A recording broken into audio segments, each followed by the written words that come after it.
트럼프 대통령 본인이 농담을 하듯 얘기하긴 했지만요. 트럼프 대통령이 에이펙 정상회의를 계기로 해서 한국을 방문하고 또 한국에 온 김에 판문점에 들러서 북한 김정은을 만난다. 이 시나리오가 아예 가능성이 없다고는 말하기가 어려울 것 같습니다. 북한 전문가들 중에서는 만날 가능성이 낮다. 북한 국무위원장 김정은이 선뜻 나서려 하지 않을 것이다.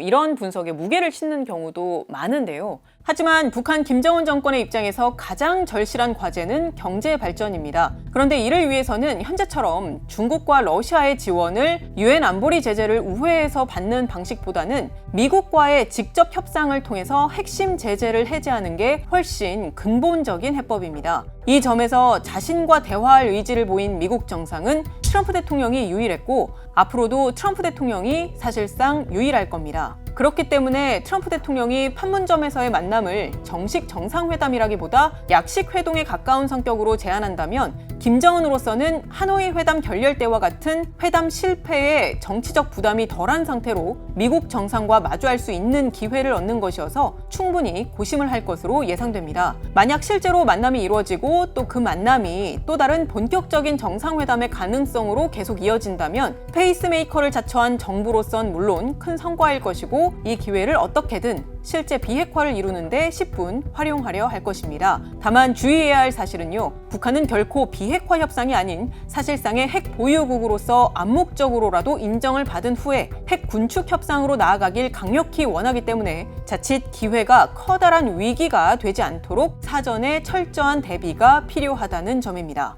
가령 트럼프 대통령은 여러 차례 북한을 핵 보유국 이렇게 표현을 했는데 NPT 체제상 인정한다는 그 핵무기 보유국과는 차이가 있지만 협상 과정에서 북한의 핵 보유를 사실상 인정하는 쪽으로 협의의 방향이 흘러버릴 가능성도 배제할 수 없기 때문에 만약 이런 방향으로 가게 된다면 전통적인 의미의 완전한 비핵화 원칙은 크게 흔들릴 수 있는 만큼 철저한 전략적 대비가 필요할 것이고요. 가령 향후에 북한과 미국의 어떤 협상이 진척이 되었을 경우에 어떤 무기를 폐기를 할 것이냐라고 봤을 때 우선적으로 미국까지 도달할 수 있는 정도의 대륙간 탄도미사일 ICBM 같은 경우를 우선적으로 폐기를 하고 한국이나 일본까지 도달할 수 있는 단거리 미사일 같은 경우는 그냥 둔다. 예를 들어 그런 일이 없도록 우리가 사전에 잘 막아내야 할 것이고요.